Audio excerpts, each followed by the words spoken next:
Pour une PME industrielle, travailler à la mise en place d'un nouveau process de fabrication est un projet à la fois ambitieux et stratégique qui nécessite du temps mais également des ressources dont ne dispose pas forcément l'entreprise. Afin de soutenir ces PME dans leur démarche d'innovation, l'UMM Loire, à travers sa structure Perspective Conseil, a mis en place pour la 3e année consécutive le programme ID.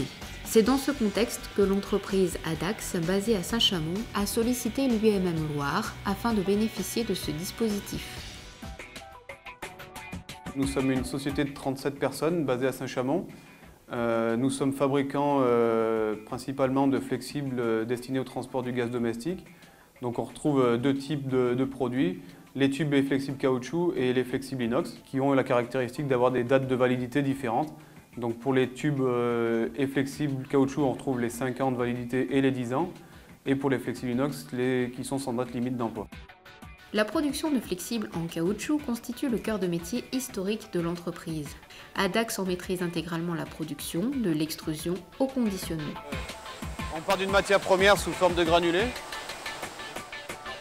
C'est des billes de PVC? Voilà, c'est des PVC nitrile, c'est un mélange de PVC et de caoutchouc. On prend ça chez des chimistes qui sont spécialisés dans la fabrication de PVC. Donc en fait, cette matière, elle est transportée vers la trémie de l'extrudeuse qui est ici. L'extrusion est un procédé de fabrication thermomécanique. Chez Adax, 3 lignes d'extrusion permettent de concevoir des tubes et tuyaux en caoutchouc de différentes dimensions. Certains de ces flexibles bénéficient ensuite d'un renforcement textile, permettant une meilleure résistance à la traction et à l'écrasement. Après une opération de gainage, un atelier montage fixe les raccords inox et teste individuellement l'étanchéité de chaque flexible avant son conditionnement et expédition au client.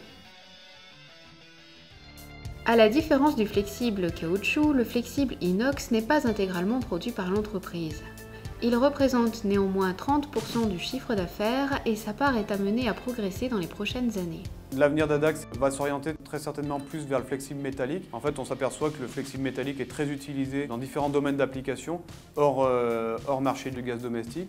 On en retrouve dans la cryogénie, dans le transport de fluides divers, de vapeur, d'eau, de gaz. Concernant la fabrication du flexible inox, nous sommes aujourd'hui uniquement assembleurs.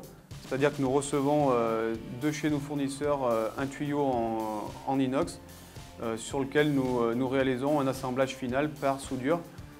Cette situation entraîne une forte dépendance avec un ou plusieurs fournisseurs et également un manque de souplesse qui nous empêche de répondre à certaines demandes clients.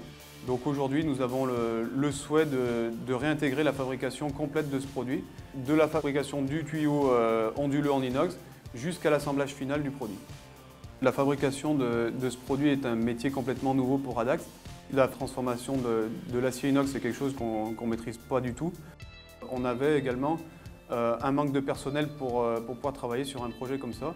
Donc c'est une raison aussi pour laquelle nous avons fait appel à l'UMM pour essayer de trouver un partenariat pour apporter une recrue supplémentaire. C'est comme ça qu'on est arrivé à la solution d'un stagiaire ENISE. C'est une personne qui était en 4e année. En fait, on avait une problématique sur la coupe à longueur du tuyau en inox. Donc le but de son stage a été de faire une recherche bibliographique de toutes les solutions de coupe qui existent sur le marché et de sélectionner les plus pertinentes qui correspondent le plus à notre problématique. Et enfin, de terminer sa mission par la rédaction d'un cahier des charges pour la réalisation d'une machine spéciale. Le cahier des charges est parti chez différents bureaux d'études. Nous sommes aujourd'hui dans l'attente d'un chiffrage pour la réalisation de la machine spéciale. Enfin, pour nous, le partenariat avec l'UMM est quelque chose de très positif puisque ça nous a permis d'avoir une ressource supplémentaire et d'avoir également un regard neuf sur notre activité. C'est un partenariat qui peut s'appliquer à une multitude d'activités, quelle que soit la complexité du projet, et de nous ouvrir de nouvelles perspectives dans l'avenir.